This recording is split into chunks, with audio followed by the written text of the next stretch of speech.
Hello, this screencast will detail the switch to and usage of OneDrive for Business versus what we've previously been using for online or cloud storage and collaborative documents, which is mostly Dropbox.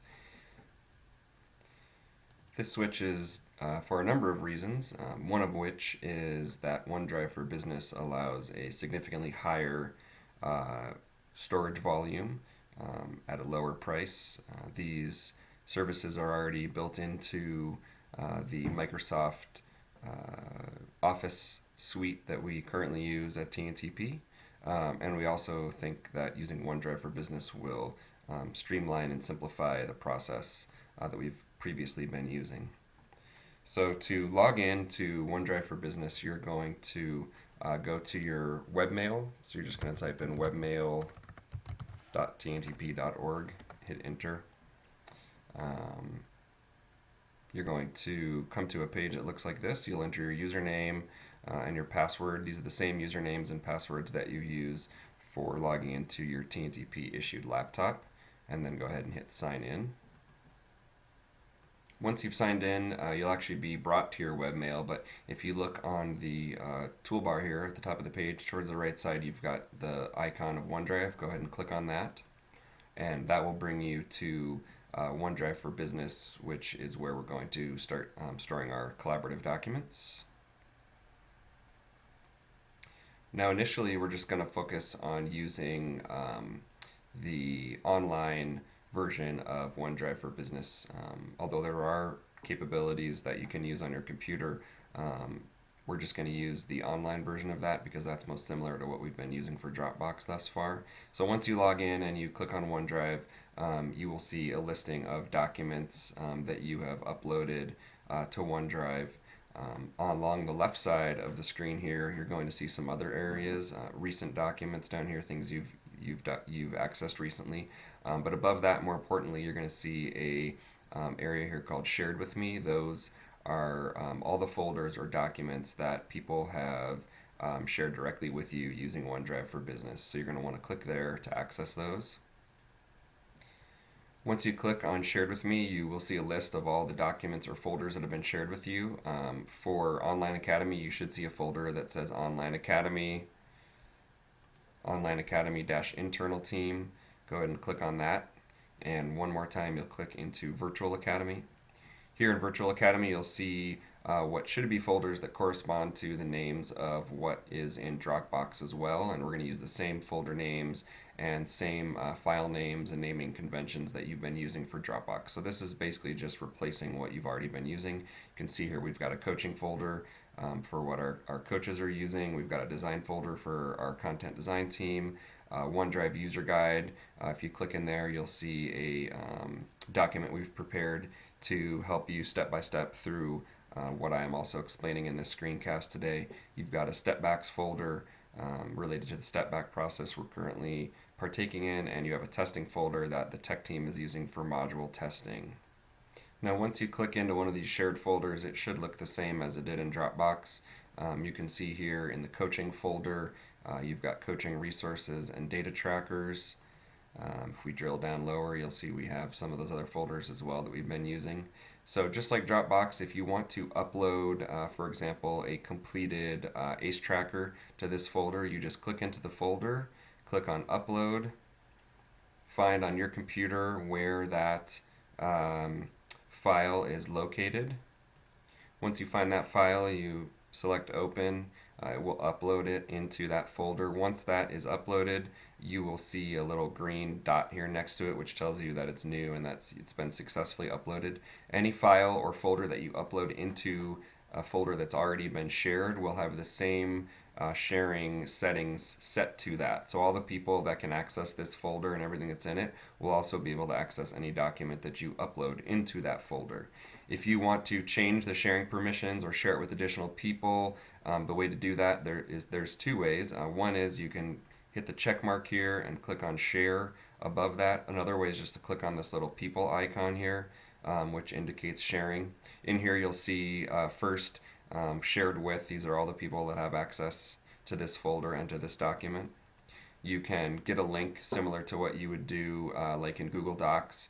You can either get a view only link where you would grab that link and send it to somebody who you only want to view this document, or you can also get an edit link where you can grab this link, copy it, and send it to somebody that you would like to be able to edit this document. And lastly, you can just invite people directly by typing an email address into this box and including a personal message with the invitation if you decide that you want to do that. So that's how you upload and can change sharing permissions on a document into one of these folders.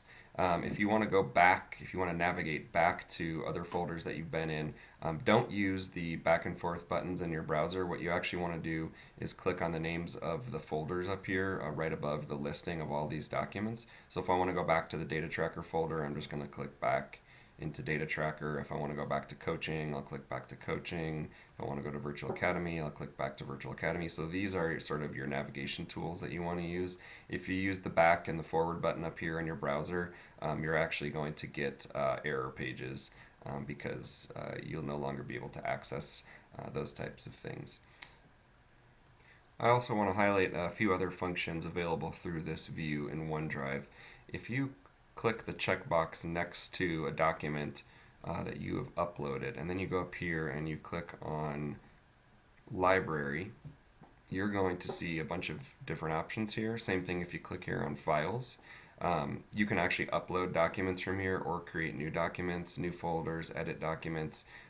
Other capabilities from here that are interesting is you can click on follow right here. Once you click that you're following a particular document, you will then find in your news feed up here on the toolbar, if you click on that news feed, it will show you the different changes that have been made to documents that you are following. So you'd click there, you'd click on the different documents you're following, and you can click here and see different changes that have been made to these documents since you started following them. Another option you have available to you here is download a copy. If you click on that, you'll be able to download and save a copy of the document or the folder to your computer. This copy will not be synced to future changes made by others to the document that's here in the OneDrive folder because once you download it to your computer, that it's basically like a saved static version of what was in this folder. So you can download a copy that way, but it will not reflect future changes. So similar to Google Docs, OneDrive for Business gives you the option of being able to edit documents both online as well as on your computer. The way that we are going to recommend that you edit documents, once you've clicked on and opened up a document, if you want to edit it online, come up here to Edit Document and click on Edit in this case, Word Online. If you were in an Excel document, it would say Excel Online. If you were in a PowerPoint, it would say PowerPoint Online. So you go ahead and click on that, and you'll notice that the interface changes. You have some basic options for editing here. You do not have the full array of options that you would have when using the application that's actually on your computer, but you've got most of what you would need to do online editing.